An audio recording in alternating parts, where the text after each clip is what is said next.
સરદાર સરોવર નર્મદા ડેમની સપાટીમાં વધારો નોંધાયો છે। નર્મદા ડેમની ફરી સિઝનમાં બીજી વાર 136 મીટર પાર ઉપરવાસમાંથી 1,13,045 ક્યુસેક પાણીની આવક નોંધાઈ છે, જેની સામે નર્મદાના 5 ગેટમાંથી 1,12,572 ક્યુસેક પાણી નર્મદા નદીમાં જાવક। હાલ નર્મદા ડેમની સપાટી 136.9 મીટરે પહોંચી છે। આજે પણ નર્મદા ડેમના 5 ગેટ 1.42 મીટર ખુલ્લા મૂકવામાં આવ્યા। તો વલસાડમાં 2 દિવસના વિરામ બાદ ફરી વરસાદ। વહેલી સવારથી વલસાડમાં વરસાદી માહોલ છે। વરસાદથી શહેરના રસ્તાઓ પર પાણી ભરાયા છે। જિલ્લાના અન્ય વિસ્તારોમાં પણ વરસાદ વરસી રહ્યો છે। એનડીઆરએફની એક ટીમ વલસાડમાં સ્ટેન્ડ બાય। ઉલ્લેખનીય છે કે જિલ્લાના અન્ય વિસ્તારોમાં પણ વરસાદ। એક બ્રેક બાદ ફરી મેઘરાજાની વલસાડમાં પધરામણી થઈ છે। એનડીઆરએફની એક ટીમ પણ વલસાડમાં સ્ટેન્ડ બાય રાખવામાં આવી છે। વરસાદને લઈને હવામાન વિભાગની આગાહી 12 થી 18 સપ્ટેમ્બર સુધી ગુજરાતમાં હળવા વરસાદની આગાહી કરવામાં આવી છે। 14 થી 16 સપ્ટેમ્બર દક્ષિણ ગુજરાતમાં ભારે વરસાદની આગાહી કરાઈ છે।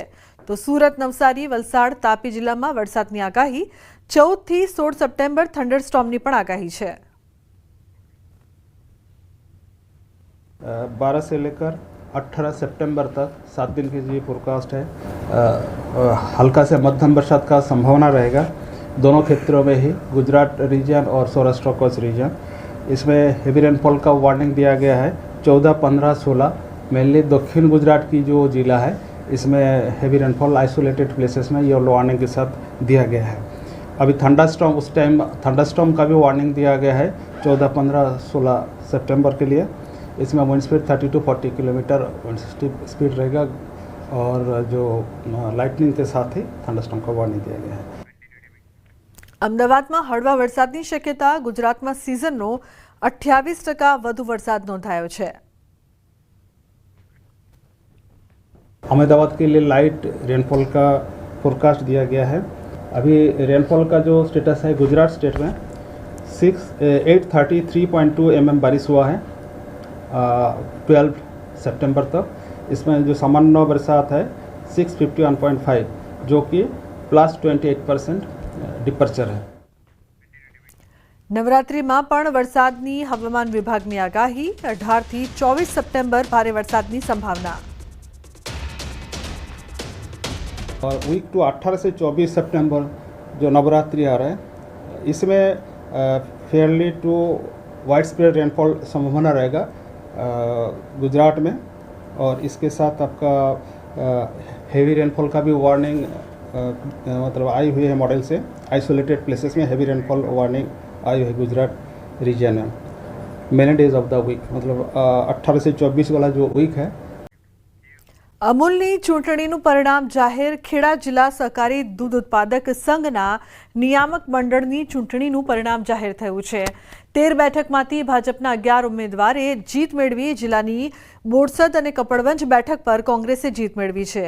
ચૂંટણી પહેલા 4 બેઠક બિનહરીફ થતા ભાજપના 4 ઉમેદવારનો વિજય થયો હતો। અમૂલના ઇતિહાસમાં પ્રથમ વખત ભાજપે 13 પૈકી 11 બેઠક પર જીત મેળવીને સ્પષ્ટ બહુમતી સાથે 15,000 કરોડનું ટર્નઓવર ધરાવતી આ સંસ્થા પર સત્તા હાંસલ કરી છે। 13 ડિરેક્ટરોની ખેડા જિલ્લા દૂધ ઉત્પાદક સહકાર સંઘ અમૂલનો વહીવટ કરે છે। જો ગત 2.5 વર્ષમાં અમે દૂધના ભાવમાં 3 વર્ષમાં 21% ભાવ વધારો કર્યો। અમે બોનસમાં એટલે કે ભાવફેરમાં 90% ભાવફેરક વધારાનો આપ્યો છે। આગામી દિવસોમાં પણ અમારો અભિગમ રહેશે કે અમે પશુપાલકોને બને એટલા પોષણક્ષમ દૂધના ભાવ વધારે આપીએ અને બને એટલો ભાવ ફરક વધારે આપીએ। અમારા પશુપાલકને આત્મનિર્ભર બનાવવો છે। અમે આશા રાખીએ છીએ કે અમારો પશુપાલક બેંકમાં લોન લેવા નહીં, બેંકમાં ફિક્સ ડિપોઝિટ મૂકવા જાય। ખાસ કરીને બોરસદ અને આંકલાવના જે મતદારો હતા એને મારી પર 6ઠી વખત સંપૂર્ણ વિશ્વાસ મૂકી અને મને જીતાડ્યો છે। વિરોધ પક્ષના જે હોય એમને 40 મત મળ્યા, મને 52 મત। સ્વરાજ મળ્યા પછી પહેલી વાર ભારતીય જનતા પાર્ટીના મેન્ડેટથી પસંદ કરાયેલા ઉમેદવારો અમૂલ ડેરીની અંદર ચૂંટણી લડ્યા અને તમામે તમામ સંપૂર્ણ બહુમતીની સાથે ભારતીય જનતા પાર્ટીનો ભગવો લહેરાયો, એની આજે ખુશી છે। સરકારી અધિકારીઓ ધારાસભ્યને પણ નથી ગણકારતા. કડીના ધારાસભ્ય અને નાયબ કાર્યપાલક ઇજનેર વચ્ચેની વાતચીતનો વિડીયો વાયરલ થયો છે. ધારાસભ્યએ નાયબ કાર્યપાલક ઇજનેરને ખાડા પૂરવા લોકોની હાજરીમાં ફોન કર્યો. અધિકારીએ ધારાસભ્યને સીધું જ કહી દીધું કે ખાડા નહીં પૂરાય. અધિકારીને કહેવા જતાં અધિકારીએ ધારાસભ્યને સીધી જ ના પાડી દીધી. એમએલએ નાયબ કાર્યપાલક ઇજનેર ઓજસ પટેલને ખાડા પૂરવા સૂચન કર્યું હતું. નાયબ ઇજનેર ઓજસ પટેલે લેખિતમાં આપવાની માંગ કરી હતી. ધારાસભ્યએ કહ્યું કે લેખિતમાં નહીં મળે એમ જ ખાડા પૂરો. ખાડા પૂરવાની સીધી જ ના પાડી દેતા ધારાસભ્ય અકળાયા.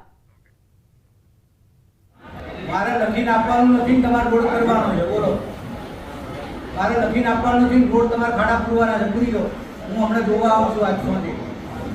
ચલો, કેમ નહીં પૂરાય? મને કારણ લખીને આપો. નહીં પૂરવાનું કારણ આપો. લખીને આપો. તમે ઓફિસમાં આવો. ચલો, ઓફિસમાં આવો. તમે ઓફિસમાં આવો. મારી આવો. તમે આવી રીતે ઉદ્ધતિની વાત કરો નહીં ચાલો મારી જોડે. નહીં, બિલકુલ નહીં ચાલે. હું કહું કે આ કામ કરવાનું એટલે કરી દેવાનું. હું કહું કે આ કામ કરવાનું એટલે તમારે કરી દેવાનું.